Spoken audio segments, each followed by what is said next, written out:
It's really so wonderful that we have a possibility now to teach the Bournonville in America, because it's not so easy to go anywhere to learn more about Bournonville. Hallmarks of the definition of something that is classical is that it's set, and you have to execute that as perfectly as possible. You have a very definite framework in which to operate. But so you can still be an individual, but you have to respect those parameters. Each summer since 2015, a group of world-renowned dance instructors from Denmark has come to Utah to work with students from Ogden's Imagine Ballet Theater. They bring with them a distinctive style of ballet that had its origins in the 19th century, a style known as the Bournonville method. My first experience with the Bournonville style was when I was at Ballet West and Toni Landers was there. She was a famed prima ballerina from the Royal Danish Ballet. And I found it really difficult to learn, and yet very helpful on other levels of dancing. The older I get, the more I really realize the importance of passing on personally what you have in your own luggage.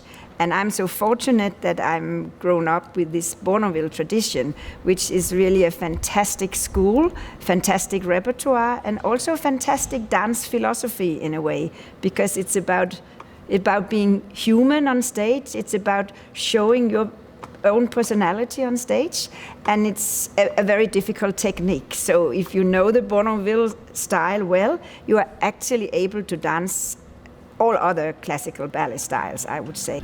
Kind of met Dinna at an American ballet competition while we were in Texas, and I saw it as kind of an opportunity to get it here in Utah. For me in IBT, it's a chance for my kids to have an opportunity to work with world-class teachers and to learn a technique that is actually quite difficult to do and increase their skills. It's a history lesson in a way. It's a very huge part of Danish culture. The Royal Theatre that's situated in the center of the city, that's a place where actually people go to. And it's really royal, like its name, because it's protected by the royal family, and actually the Danish Queen, Margrethe, she's a very big fan of ballet. Yeah, I did start with the Royal Danish Ballet after a lot of rejections, because I actually did 4 auditions for the school. I wasn't good enough, and I wasn't, because I had a lot of catching up to do. But then at the age of 18, I seemed to have caught up. I danced from I was 18 till I was 32, when I got appointed as an artistic deputy director of the company. I teach wherever I get invited, because I think it's a fantastic thing to be able to pass on the torch of the enjoyment of moving to music. And then I also have fortunate enough to be trusted to teach the heritage of Denmark, which is the Bournonville style. For me, the essence of Bournonville is also the musicality. It's so musical, and you can hear all the steps in the music.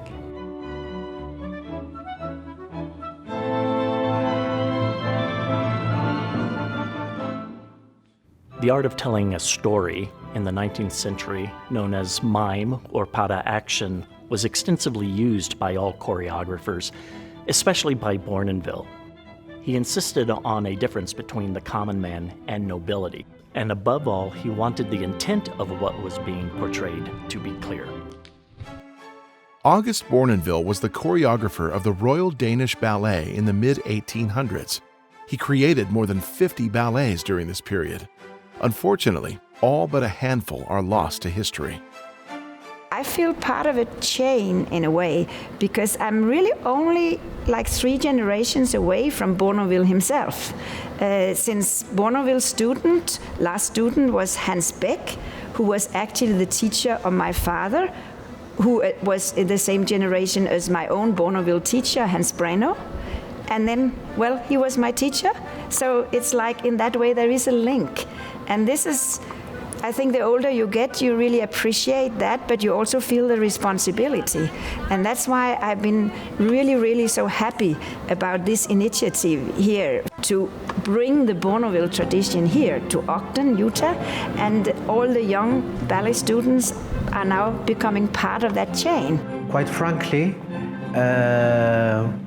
if they make it as a dancer, they will be quite proud that they were in the Bournonville with some famous member of the faculty. Dinna Bjorn, you know, you're talking about the foremost authority on Bournonville in the entire world, you know, and you just can't fathom how wonderful an opportunity is to be able to work with somebody like that. She's a direct line from Hans Beck all the way through to now. It's like working with a unicorn. During the first few trips to Utah, Dinna and the other instructors would spend 5 days, Monday through Friday, training the students to perform the first part of a classic 1849 Bournonville ballet known as Conservatoriet. On Saturday night, they perform it for the community. In normal classes, if you are taught in the Vaganova or in Cecchetti style or in American style, you start with small steps when you are a child, and then you build up on it until you can do longer sequence. But in Bournonville, you have already to do longer sequence, even when you are a small child, which makes it quite demanding. And here we have students down to 8-10 years old, and I must say they're not used to be taught that way, but they're very motivated, so it's actually going very well. But it's a special way of teaching, which goes very much in repeating until you have it in your body. But of course in 1 week there's a limit of how much we can repeat before it's already performance time. Professional ballet companies have several weeks to rehearse before a new performance. Learning both completely new techniques and a new performance in only 5 days would challenge any dancer, but that is exactly what the students must do every year.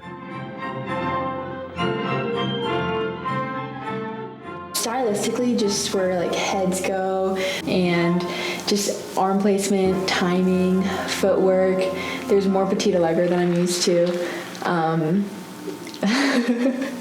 The list goes on and on and on. I would say everybody can learn it if they open their mind and they take what they can get from their teachers. And that's why I think it's lovely to come here and teach the young generation this wonderful tradition. Bournonville's work dramatized memories of his childhood and years of study in Paris. The performances were full of whimsy and innocence.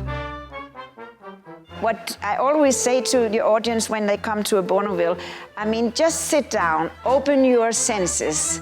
If the Bournonville is done the right way, you will immediately feel some kind of joy filling you. You will just be in a good mood. And I mean, you don't need to look for special things, because I think your eyes will be drawn on stage, because there's a lot of things happening on stage, little actions also on the side, because it's about people meeting either to a party or people meeting out at the plaza in Spain. So there are a lot of little action going on. So I think you just have to look at it as a painting coming alive, and you will find your little spots to look at, and then to enjoy the joy that this dance is expressing, and the joyful music as well.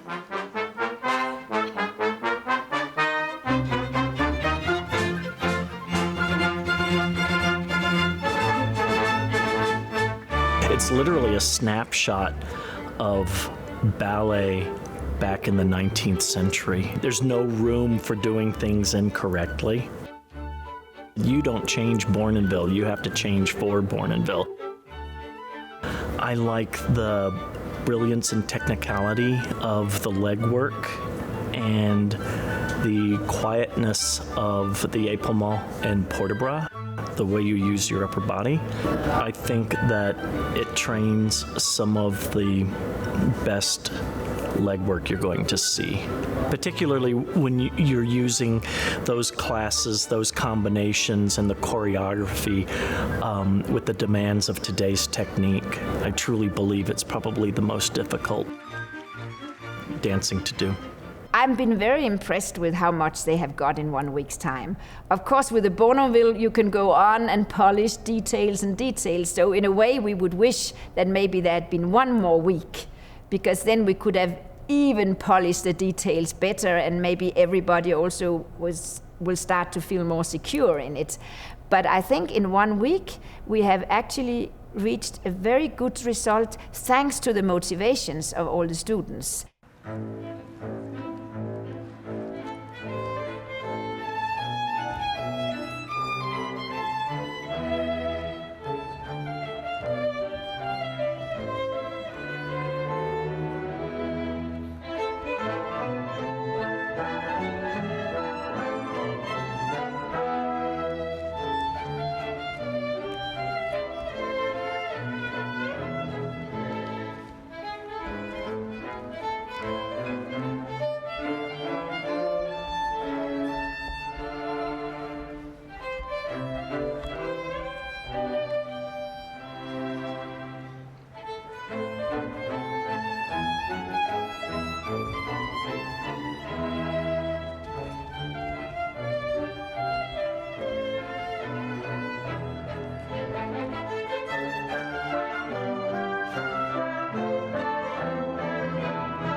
We hope to return for many years to come, because then you can start to build. This year, I think about half of the students were already here last year.